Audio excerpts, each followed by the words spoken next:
The studio lights created a warm, intimate atmosphere as Tucker Carlson leaned forward in his chair, preparing for what would become one of the most emotionally powerful interviews of his career. Jonathan Roumie sat across from him, relaxed yet focused, his hands folded as he prepared to share stories from his journey, portraying Jesus in The Chosen.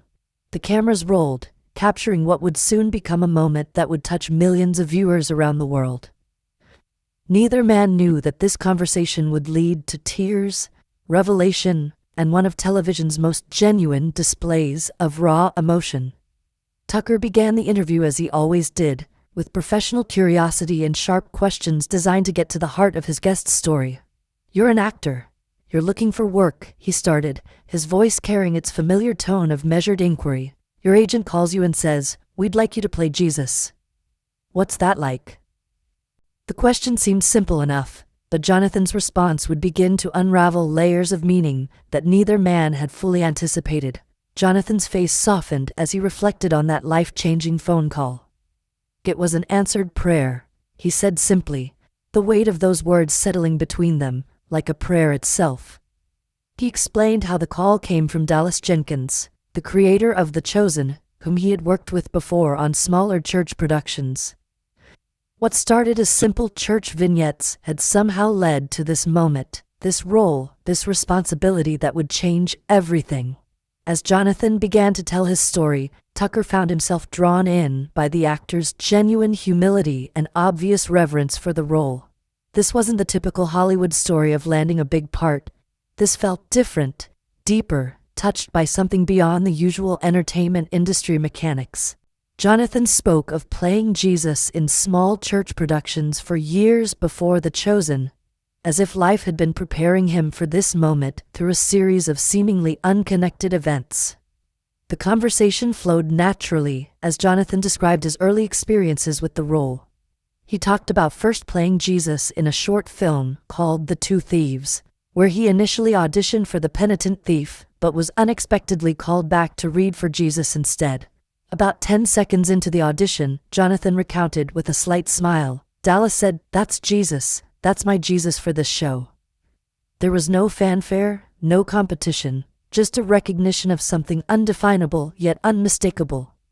Tucker listened intently as Jonathan explained how those early church productions reached thousands of people and seemed to touch something profound in viewers. The actor described how what began as crowd-funded episodes, probably not going to go anywhere, had become a global phenomenon, reaching an estimated 280 million people worldwide. But it wasn't the numbers that interested Tucker most. It was the obvious impact the role had on Jonathan himself. "Did you ever feel that weight on you?" Tucker asked, his voice growing more serious. Playing Jesus, the basis of the world's largest religion, God himself according to Christians. It was a question that cut to the heart of what Tucker was beginning to sense was a very real spiritual journey, not just an acting assignment. Jonathan's expression shifted, becoming more contemplative, as if he was preparing to share something he didn't often discuss publicly. What happened next would forever change the tone of the interview. Jonathan began to describe a moment during the filming of the first season that had profoundly affected him. "We were midway through the first season," he said, his voice becoming quieter, more reflective. "The time came for me as Jesus to start preaching full-on sermons, and as I was going through these words, I suddenly felt like I was outside of myself, listening to myself preach to this crowd." Tucker leaned forward, sensing something significant was about to be shared. Jonathan continued, his voice beginning to carry the weight of the memory. "There was a crowd of people that was growing, and as Jesus begins preaching, they seemed really attentive, so much so that it made me really self-aware. I thought, what am I saying? What are these words? These are holy, holy words said by the holiest being that ever walked the face of the earth." The vulnerability in Jonathan's voice was unmistakable as he continued. "I shouldn't be doing this. This feels wrong." Tucker found himself completely absorbed in the story, his usual interviewer's distance dissolving as he recognized the genuine spiritual crisis Jonathan was describing. This wasn't about acting technique or method acting. This was about a human being confronting the sacred and feeling utterly inadequate to the task. Jonathan's voice grew more strained as he recalled the intensity of that moment. As it went on, I just had to stop the production for a moment to talk to the director, Dallas Jenkins. I said, "Can we just slow down a second?" The memory was clearly still fresh, still powerful enough to affect him years later. Tucker could see the emotion building in Jonathan's eyes, the weight of that experience still very much alive within him. He said, "What's going on?" Jonathan continued, his voice now barely above a whisper. I took him aside and said, "Listen, man, I'm having a hard time right now." I was starting to feel panicked and overwhelmed, almost like I've only had one panic attack in my life, and it started to feel like it was creeping into that. The raw honesty of the admission hung in the air between them, and Tucker felt something shift inside his own chest. Jonathan's eyes began to glisten with unshed tears as he reached the core of his story. And he said, "What's going on?" And I said, "I'm saying these words and hearing them, hearing myself say them. I don't feel worthy to be saying them." His voice cracked slightly on the word worthy, and Tucker felt his own throat tighten in response. This wasn't just recounting a memory, this was reliving a moment of profound spiritual reckoning. Tucker watched as Jonathan composed himself, clearly moved by his own recollection. And he puts his hand on my shoulder, Jonathan continued, and he says, "Brother, none of us are truly worthy, but here we are. I mean, it's you and me. We're here. We're doing this so that the world may know his story. Those who haven't heard his story may know the impact that he's had on the world and on our lives personally." The simple wisdom of Dallas Jenkins' response seemed to resonate through the studio as Jonathan shared it. Tucker found himself unexpectedly moved, not just by the story, but by the evident sincerity with which it was being told. This wasn't Hollywood drama or manufactured emotion. This was genuine human experience, raw and unfiltered. Something about Jonathan's vulnerability was breaking through Tucker's professional armor, and it settled my spirit. Jonathan concluded, his voice now steady but soft. And I thought, he's right. He's right. For whatever reason, God saw fit to put me in that role, and not somebody else. Nobody else auditioned. There weren't auditions for the role. He just called me up and said, "You want to do this again?" And I said, "Yes, of course." I didn't hesitate. Tucker felt an unexpected wave of emotion wash over him as Jonathan's words sank in. Something about the story's honesty, its spiritual weight, and Jonathan's obvious transformation through the experience touched something deep within the veteran interviewer. He had interviewed countless people, heard thousands of stories, but there was something different about this moment, this man, this particular testimony of faith and struggle. As Jonathan finished his account of that pivotal day on set, Tucker found himself struggling to maintain his usual composure. The story had affected him more deeply than he had anticipated. It wasn't just about an actor having a moment of doubt, it was about confronting the sacred, about feeling unworthy of grace, about accepting a calling despite one's perceived inadequacies. These were themes that resonated far beyond Hollywood or television production. Tucker took a moment to gather himself, but his voice was noticeably different when he spoke again. There was less of the sharp journalist and more of the human being who had just been deeply moved by what he'd heard. He began, then paused, clearly affected. The usual flow of quick questions and rapid-fire dialogue had been replaced by something more contemplative, more personal. "That's extraordinary," Tucker finally managed, his voice thick with emotion. He looked directly at Jonathan, his eyes bright with unshed tears. For a man known for his controlled demeanor and professional distance, this moment of vulnerability was striking. The story had clearly reached past his interviewer's facade and touched something profound in his own spiritual understanding. Jonathan watched Tucker with gentle understanding, recognizing the impact his story had just had. There was no judgment in his gaze, only compassion for another human being, wrestling with the weight of spiritual truth. "This is why I tell the story," Jonathan said quietly, "because it drives home the point of the gift that I've been given in playing this role." Tucker nodded slowly, still processing the emotional impact of what he'd just heard. The interview had taken an unexpected turn from professional inquiry to something much more personal and profound. He found himself thinking not just about Jonathan's experience, but about his own relationship with faith, his own moments of feeling unworthy, his own struggles with the sacred.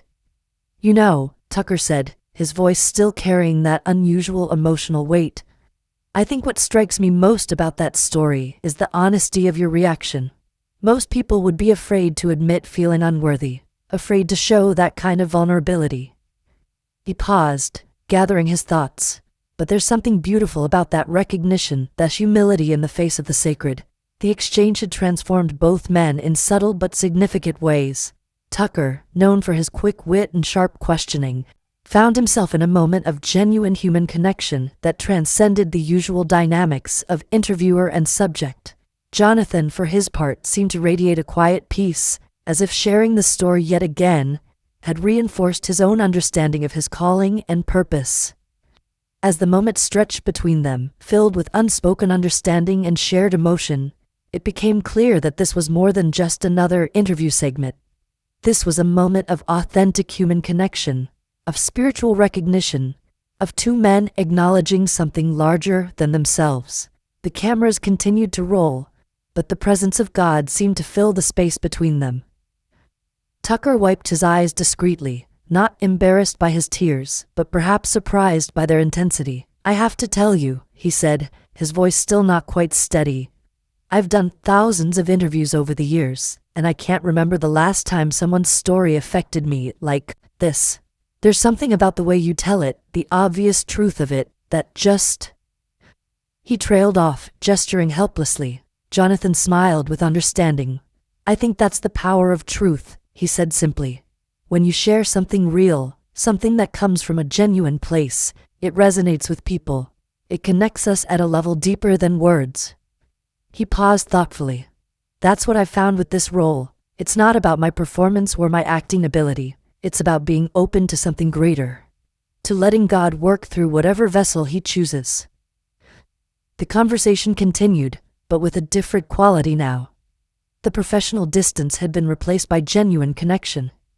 Tucker found himself asking different questions, deeper questions, as if Jonathan's vulnerability had given him permission to explore his own spiritual curiosities more openly. They talked about faith, about doubt, about the responsibility of carrying such a role, and about the unexpected ways God works in people's lives. "When you started the series, did you believe?"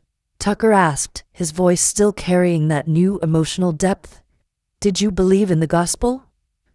It was a question that went to the heart of everything they had been discussing, and Tucker asked it with the earnestness of someone genuinely seeking to understand, not just to generate good television. Jonathan nodded. "Oh yeah, I was raised Christian," he replied.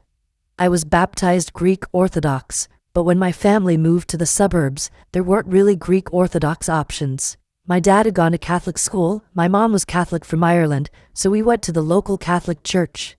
It felt right." His explanation was simple, but Tucker could sense the depth of conviction behind it. As Jonathan continued to share his faith journey, Tucker found himself drawn not just to the words, but to the obvious authenticity behind them. This wasn't someone preaching or performing. This was someone living their faith and sharing it naturally, without pretense or agenda. It reminded Tucker of something he'd been missing in many religious discussions: genuine, unforced spirituality. The show, playing the character of Jesus, working with the Halo app, Jonathan explained, doing all these prayer and meditation challenges with them, learning more about other stories of faith. It's drawn me deeper in my faith. It's drawn me closer to the church. Tucker listened intently, recognizing something in Jonathan's words that spoke to his own spiritual hunger. Tucker found himself thinking about his own faith journey as Jonathan spoke. The actor's words about being drawn deeper, about discovering new aspects of faith, resonated with Tucker's own recent spiritual seeking. There was something in Jonathan's approach, humble, questioning, open to growth, that felt authentic and appealing in a way that much religious discourse didn't. "You know," Tucker interjected, his voice still carrying emotional weight, "what you're describing, that sense of unworthiness, that recognition of something greater than yourself, I think that's something a lot of people can relate to." He paused, considering his words carefully. In a world where everyone seems so certain, so quick to judge, There's something refreshing about someone who admits they don't feel adequate to the task. Jonathan nodded thoughtfully. I think that's what makes us human, he replied. The recognition that we're not God, that we need grace, that we're dependent on something beyond ourselves. When I'm playing Jesus, I'm constantly reminded of my own need for that grace, my own dependence on God. It keeps me humble, keeps me focused on what's really important. The interview continued to unfold in this deeply personal way, with both men sharing insights about faith, doubt, and the search for meaning. Tucker found himself more emotionally engaged than he had been in years, asking questions that came from genuine curiosity rather than professional obligation. Jonathan's openness seemed to create a safe space for deeper exploration of topics that were often treated superficially in media. As they discussed the impact of The Chosen on viewers around the world, Tucker was struck by the stories Jonathan shared of people whose lives had been changed by the show.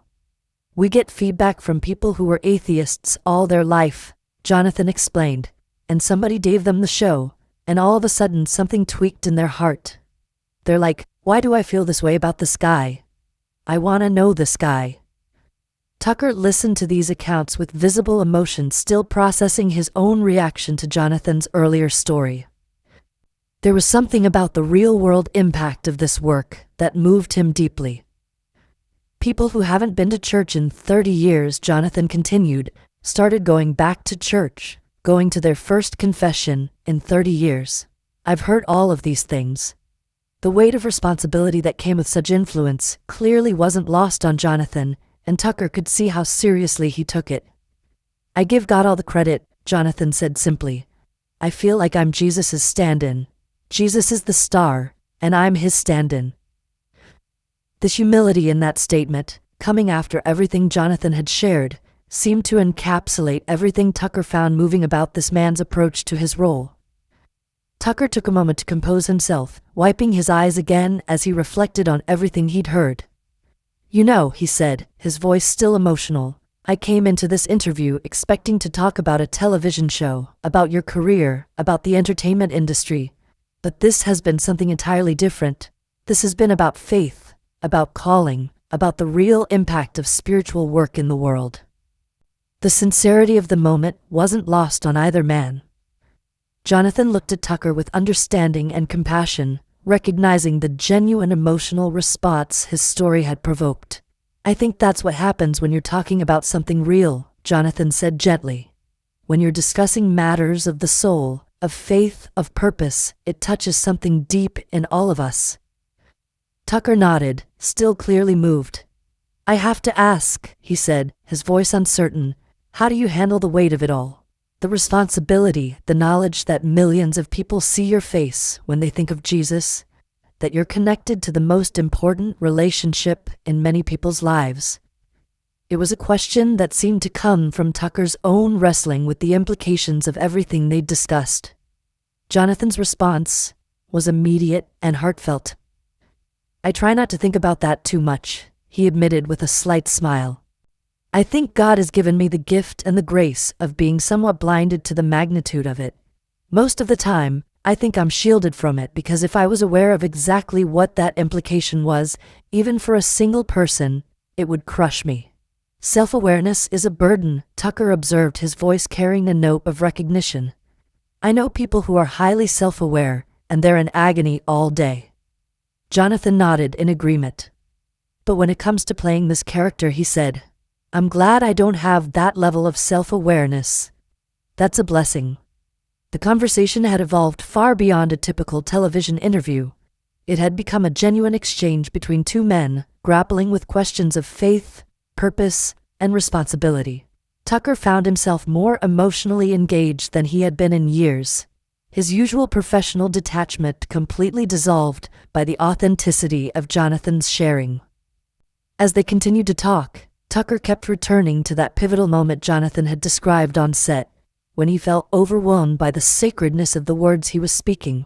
That moment you described, Tucker said, when you felt unworthy to speak those words, I think that's the most honest religious moment I've heard described in years.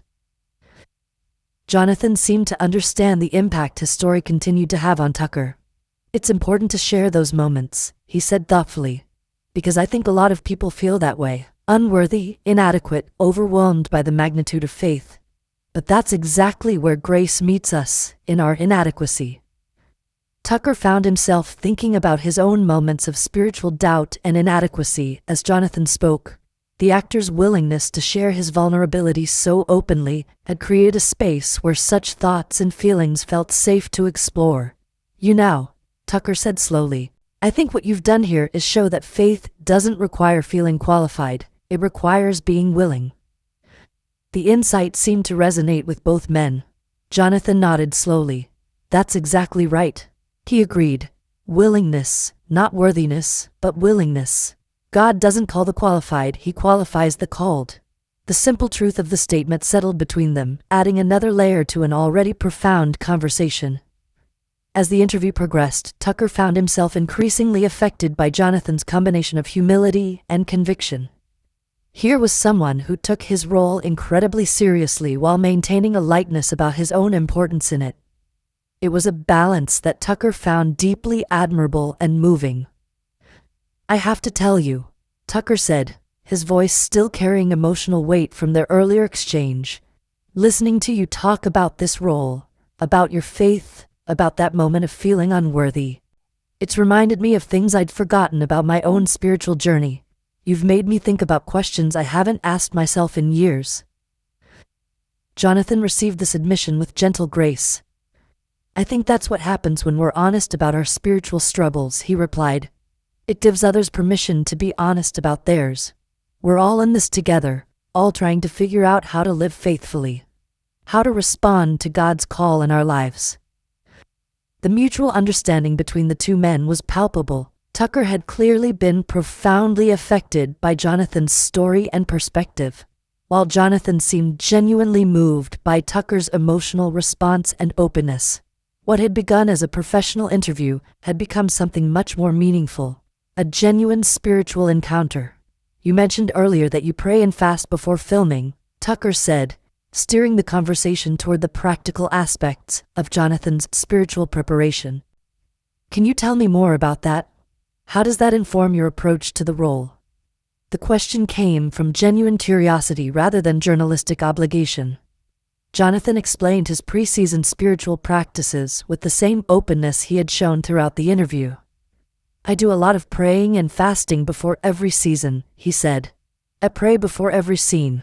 My job is to simply show up, come with an open heart, and be a mirror of the divine. Tucker listened intently as Jonathan continued. I can't rely on me. I rely on him. I'm just trying to be a vessel for the Holy Spirit to use to reach the truth of the gospel to people who watch this show. The simplicity and sincerity of Jonathan's approach clearly moved Tucker, adding another layer to his already deep emotional response to the conversation. That's remarkable, Tucker said, his voice still soft with emotion. The idea of being a mirror of the divine, that's not acting, is it? That's something entirely different. That's a form of service, of ministry. The insight seemed to crystallize something for both men about the nature of Jonathan's work on the show. Jonathan nodded thoughtfully. I think you're right, he agreed. It's not traditional acting in the sense of creating a character from scratch. It's more about stepping aside and letting something greater work through you. It's about being open to the sacred and trust that God will use whatever vessel he chooses. The conversation had reached a depth that surprised both participants. Tucker found himself confronting his own spiritual questions and longings in a way that the public rarely saw. His usual interviewer's control had given way to genuine human connection and shared spiritual exploration. I keep coming back to that moment you described, Tucker said, referencing Jonathan's earlier story about feeling unworthy on set. There's something about it that I can't shake. Maybe it's because we all have those moments when we're confronted with something sacred and realize how inadequate we are to meet it. Jonathan seemed to recognize the deeper spiritual wrestling happening in Tucker. I think those moments are gifts, he said gently. They remind us of our humanity, our need for grace. They keep us humble and dependent on God, rather than on our own abilities or understanding. The wisdom in Jonathan's words, seemed to cut through Tucker's usual analytical approach to issues of faith and spirituality. This wasn't theological debate or intellectual discussion. This was lived experience, authentic struggle, and genuine grace. Tucker found himself more moved by this simple sharing than by years of formal religious discourse. "You know," Tucker said, his voice still emotional, "I've interviewed religious leaders, theologians, people who are supposed to have all the answers about faith, but you've just shared more truth about what it means to live faith than most of them ever have. There's something about your honesty, your vulnerability, that makes it real." Jonathan received this observation with characteristic humility. "I think that's because I don't have all the answers," he replied with a slight smile. "I'm just someone who's been given this incredible opportunity and is trying to be faithful to it. I share my struggles because I think they're universal struggles that we all face." The universality of the struggles Jonathan described seemed to be part of what made his sharing so impactful. Tucker could clearly relate to feelings of inadequacy, unworthiness, and the search for meaning. Jonathan's openness had created a bridge between his experience and Tucker's own spiritual journey. As the conversation continued, Tucker found himself asking more personal questions about faith, doubt, and the search for purpose. Jonathan answered each with the same combination of honesty and grace that had characterized the entire interview. The space between them seemed filled with something sacred, something that transcended typical television discourse. "I have to ask," Tucker said, leaning forward with evident curiosity, "what's it like to be recognized as Jesus? To have people approach you with that kind of intensity, knowing that their feelings about you are bound up with their relationship with Christ himself?" The question touched on something Tucker had clearly been thinking about throughout their conversation. Jonathan's response was thoughtful and grounded. "I give God all the credit," he said simply. "I feel like Jesus is stand-in. Jesus is the star and I'm his stand-in. People have this front-loaded relationship with Jesus and I become associated with that. It's humbling and sometimes overwhelming, but I try to remember that it's not about me." This humility in Jonathan's response seemed to affect Tucker deeply. Here was someone who could easily let such recognition go to his head, but instead maintained a clear perspective on his role and his relationship to the sacred character he portrayed. Tucker found this balance of responsibility and humility deeply moving. "That takes incredible maturity," Tucker observed, his voice still carrying emotional weight. "To be the face of what is often the most important relationship in people's lives, and to handle that with such grace, I don't know how you do it." The admiration in Tucker's voice was evident, as was his continued emotional state from everything they had discussed. Jonathan acknowledged the weight of the responsibility, but returned again to his dependence on God. "I couldn't do it without prayer, without community, without constantly reminding myself that this isn't about my ability, but about God's grace working through whatever vessel he chooses." His words carried the ring of hard-won wisdom, of someone who had wrestled with these questions deeply. The interview had become something neither man had anticipated, a profound spiritual encounter that had moved both participants in unexpected ways. Tucker found himself changed by the conversation, more emotionally open than he had been in a professional setting in years. Jonathan had shared not just his experiences but his soul, and Tucker had responded in kind. "You know what strikes me most about everything you've shared," Tucker said, taking a moment to gather his thoughts, "is how it's made me reconsider what authentic faith looks like. Not the performance of faith, not the politics of faith, but the actual living of it, the struggle with it, the vulnerability, the dependence on grace." Jonathan received this reflection with evident appreciation. "I think that's what drew people to Jesus in the first place," he replied thoughtfully. "Not a performance or a theology, but an authentic human being, living in complete dependence on God, showing us what that looks like. That's what I try to bring to the role. Not perfection, but authenticity." The concept of authenticity versus perfection seemed to resonate deeply with Tucker. Throughout the interview, it had been Jonathan's willingness to share his imperfections, his struggles, his moments of feeling inadequate that had moved Tucker most. There was something prophetic about choosing vulnerability over image management. "I think you've given me a gift today," Tucker said, his voice still thick with emotion. "Not just the interview, but the reminder of what real faith looks like. The reminder that it's okay to feel unworthy, that grace meets us precisely in our inadequacy. I needed to hear that more than I realized." The gratitude in Tucker's voice was unmistakable, and Jonathan seemed genuinely touched by his response. "That's what this role has taught me too," he said softly. "That we don't have to have it all figured out. We don't have to feel qualified. We just have to be willing to say yes when God calls." As the interview drew toward its close, both men seemed reluctant to end what had become such a meaningful exchange. Tucker had been visibly transformed by the conversation, his usual professional demeanor replaced by something more open, more vulnerable, more genuinely human. "Before we finish," Tucker said, clearly still processing everything they had discussed, "I want to thank you, not just for your time, but for your honesty, for sharing that story about feeling unworthy, for being so open about your struggles and your faith journey. It's rare to encounter such authenticity."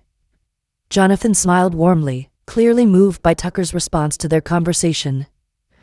"Thank you for creating a space where that kind of sharing feels safe," he replied. "I think that's what we need more of. Honest conversations about faith, about struggle, about how God works in our lives. Not perfect answers, but authentic sharing." The reciprocal gratitude between the two men spoke to the depth of connection they had achieved. What had begun as a standard interview about a television show had become a genuine spiritual encounter that had affected both participants profoundly. "You know," Tucker said, his voice still carrying emotional weight, "I keep thinking about what Dallas Jenkins told you that day on set, that none of us are truly worthy. But here we are, doing this so the world may know his story. There's something profound about that, about moving forward despite feeling inadequate." Jonathan nodded deeply. "I think that's the human condition right there," he replied. "We're all inadequate to the tasks God gives us, but He uses us anyway. That's grace. That's hope. That's what keeps me going in this role and in life." The theological insight wrapped in personal experience seemed to encapsulate everything that had made this interview so powerful. Tucker had encountered not just an actor discussing his role, but a fellow human being, sharing profound spiritual truths through lived experience. As they prepared to wrap up, Tucker found himself reluctant to return to his usual interviewer role. Something had shifted during their conversation, something had opened in him that he wasn't ready to close. "Is there anything else you'd like to share?" he asked, hoping to prolong this unexpected spiritual encounter. Jonathan thought for a moment, before responding. "I guess I just want people to know that faith isn't about having all the answers or feeling worthy of God's call. It's about being willing to be used despite our inadequacies. That's the miracle. Not that we're perfect, but that God works through imperfect people." The simple truth of Jonathan's words seemed to hang in the air between them, adding a final layer of depth to an already profound conversation. Tucker nodded slowly, clearly still processing not just Jonathan's words but his own emotional response to everything they had discussed. "Jonathan, Roumie, everyone," Tucker said finally, his voice still not quite steady. "Star of The Chosen, and someone who's reminded me today what authentic faith looks like." He paused, gathering himself. "This has been one of the most moving interviews I've had the privilege to conduct. Thank you." As the cameras stopped rolling, the two men remained seated for a moment, neither quite ready to break the spell of what had just occurred. Tucker wiped his eyes again, no longer concerned about maintaining professional composure. "That was extraordinary," he said quietly. "Thank you for trusting me with that story, with your honesty." Jonathan smiled with genuine warmth. "Thank you for receiving it the way you did," he replied. "I could see how it affected you, and that means more to me than you know. It reminds me why I share these experiences, because they're universal, because we all need to know we're not alone in our struggles." The two men stood and embraced, an unusual gesture for Tucker, who typically maintained professional distance with interview subjects. But this had been far from a typical interview. It had been a spiritual encounter that had left both participants changed in subtle but significant ways. As they said their goodbyes, Tucker found himself still thinking about Jonathan's story of feeling unworthy on set, about Dallas Jenkins' response, about the simple truth that none of us are truly worthy, but here we are anyway. The theological implications of that moment continued to resonate long after the cameras had stopped rolling. In the days following the interview, Tucker found himself returning again and again to the conversation with Jonathan. The actor's vulnerability, his willingness to share his moments of spiritual crisis and inadequacy, had opened something in Tucker that had been closed for years. He found himself praying more, questioning more, seeking more. The clip of Tucker's emotional response to Jonathan's story quickly went viral, with millions of viewers sharing in the profound moment of spiritual connection. Comments poured in from people who had been similarly moved, who had recognized their own struggles in Jonathan's story, who had found hope in the message that God uses inadequate people. Tucker received messages from viewers who had been touched not just by Jonathan's story, but by Tucker's authentic emotional response to it. Many commented on how rare it was to see such genuine spiritual vulnerability in media. How refreshing it was to see someone be moved by matters of faith rather than politics or controversy. For Jonathan, Tucker's response served as a powerful reminder of why he shared these difficult moments from his journey with the role. Seeing how deeply it had affected Tucker, who had clearly been wrestling with his own spiritual questions, reinforced Jonathan's belief in the power of vulnerable, authentic sharing. The interview became a touchstone for many viewers struggling with their own sense of unworthiness in matters of faith. Jonathan's admission that he felt inadequate to speak the words of Jesus, combined with the message that none of us are worthy, but we're called anyway, resonated with people who had felt similarly inadequate in their own spiritual journeys. Tucker began incorporating themes from his conversation with Jonathan into his own work and writing. The idea that grace meets us in our inadequacy, that God uses imperfect vessels for perfect purposes, became a recurring theme in his thinking about faith, politics, and human nature. The interview also sparked broader conversations about the nature of faith in public life, about the difference between performing faith and living it, about the power of vulnerability and authenticity in spiritual matters. Tucker and Jonathan had demonstrated something rare, genuine spiritual encounter in the public square. Looking back, both men recognized that their conversation had been more than just an interview. It had been a moment of grace, a divine appointment that had touched both their lives in unexpected ways. Tucker often referred to it as one of the most meaningful conversations of his career, while Jonathan saw it as confirmation of the power of sharing authentic spiritual struggle. The lasting impact of their exchange extended far beyond the television studio where it was recorded. Viewers shared their own stories of feeling unworthy, of struggling with faith, of finding hope in the message that God uses inadequate people for his purposes. The conversation had created a space for honest, spiritual dialogue that was rare in public discourse. Tucker found that his emotional response to Jonathan's story had given him permission to be more openly vulnerable about his own spiritual journey. He began sharing more honestly about his questions, his struggles, his search for meaning, inspired by the example of authenticity he had witnessed in Jonathan. For Jonathan, seeing Tucker's genuine emotional response served as a powerful affirmation of his approach to sharing about his faith journey. It reinforced his belief that vulnerability and honesty about spiritual struggle often connect with people more deeply than polished presentations or perfect answers. The interview became required viewing in many circles, studying spiritual formation, authentic faith, and the intersection of faith and media. Theology professors used it to discuss the nature of calling, inadequacy, and grace, while media scholars examined it as an example of genuine human connection, transcending typical interview formats. Years later, Tucker would still reference that conversation with Jonathan when discussing matters of faith or the nature of authentic spirituality.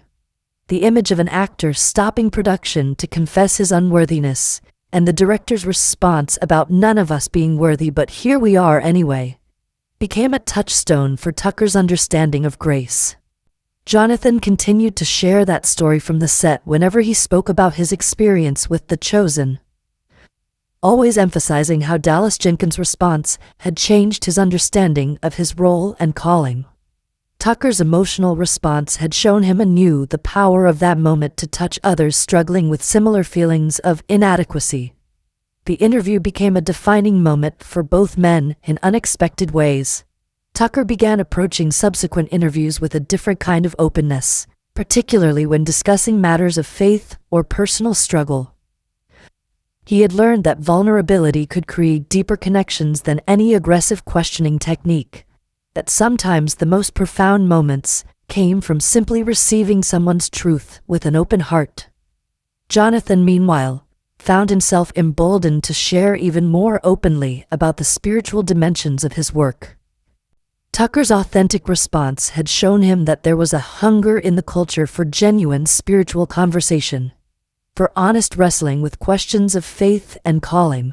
He began accepting more speaking engagements at churches and faith-based events, always returning to that central theme of unworthiness met by grace.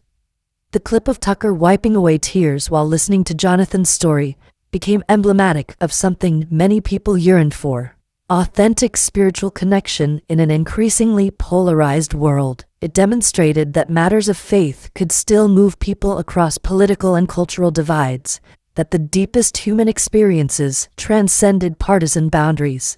In his personal life, Tucker found himself returning repeatedly to prayer and contemplation after the interview. Jonathan's example of beginning each scene with prayer, of constantly acknowledging his dependence on God, inspired Tucker to incorporate more intentional spiritual practices into his own daily routine. He began setting aside time for reflection and prayer before important interviews or difficult conversations. The theological concept of being called but not qualified that had emerged from their conversation became central to how Tucker understood his own role in media.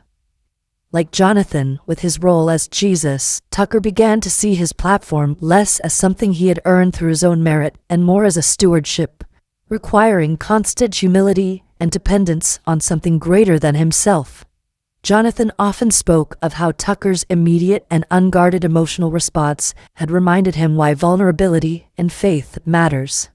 In a culture that often rewards religious performance or political posturing about faith, Tucker's genuine tears had demonstrated the power of authentic spiritual sharing to touch hearts and change minds. The conversation also influenced how both men approached difficult topics in their respective spheres. Tucker became more willing to acknowledge his own uncertainties and questions, while Jonathan continued to emphasize that playing Jesus hadn't made him more holy or worthy. If anything, it had shown him more clearly his need for grace. Viewers who had been moved by the interview often reached out to share how it had affected their own spiritual journeys. Many wrote about feeling permission to acknowledge their own inadequacies before God, to stop pretending to have faith all figured out, to embrace the mystery and struggle inherent in spiritual life. The interview became a case study in authentic communication about faith in secular media. Communication scholars and religious leaders alike studied how Jonathan's willingness to share spiritual struggle and Tucker's genuine response had created something rare, a moment of true spiritual encounter that reached beyond traditional religious and secular boundaries. For Tucker, the experience reinforced his belief in the importance of creating spaces for honest conversation about life's deepest questions. He began structuring more of his interviews to allow for this kind of authentic sharing, recognizing that viewers hungered for substance beyond political talking points or celebrity gossip. Jonathan's influence on Tucker extended to the host's understanding of success and purpose. Like the actor who saw himself as Jesus' stand-in, Tucker began to view his own role less as about personal achievement and more about serving something larger: truth, understanding, genuine human connection. The lasting friendship that developed between Tucker and Jonathan grew from their shared understanding of being called to roles that felt too big for them. They would occasionally correspond, sharing reflections on faith, calling, and the challenge of living authentically in public roles. When Tucker eventually left his television role, he often cited the conversation with Jonathan as one of the experiences that had helped him reassess what truly mattered. The actor's example of holding success lightly, of remaining focused on purpose over platform, had made a lasting impression on the veteran broadcaster.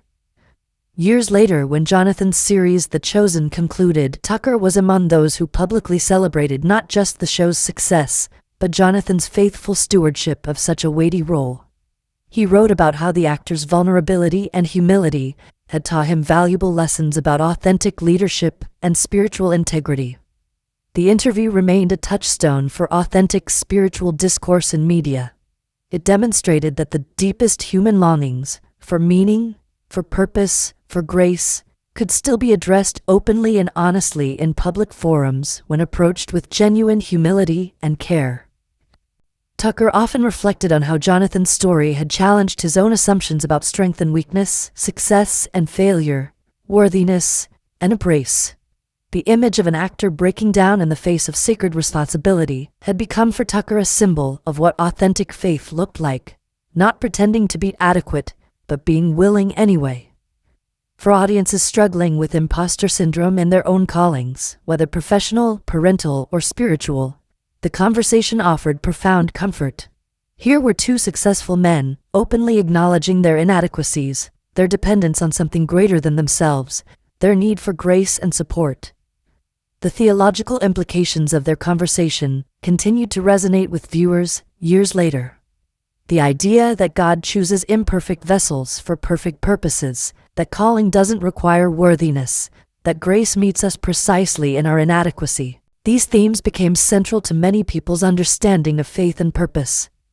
Jonathan's openness about his spiritual struggles and Tucker's emotional response created a model for how public figures could discuss faith authentically, without resorting to either preachy rhetoric or defensive posturing. They had shown that genuine spiritual conversation was possible in the public square. The interview also influenced how many viewers approached their own spiritual communities. Inspired by the honesty they had witnessed, people began sharing more openly about their own struggles with feeling unworthy, their questions about faith, their need for grace and support. Tucker's tears that day had communicated something words never could have: that matters of the soul still had the power to move us, that spiritual truth could still break through cynicism and professional distance, that authentic faith could still touch hearts across all kinds of boundaries. As both men continued their respective journeys, they carried with them the memory of that afternoon, when vulnerability and authenticity had created something beautiful, a moment of genuine spiritual connection that had touched not just them, but countless others who witnessed it. The interview stood as a testament to the power of honest spiritual dialogue, to the importance of creating spaces where people could share their deepest struggles and longings without judgment. It reminded viewers that faith wasn't about having all the answers, but about being willing to wrestle with the questions that matter most.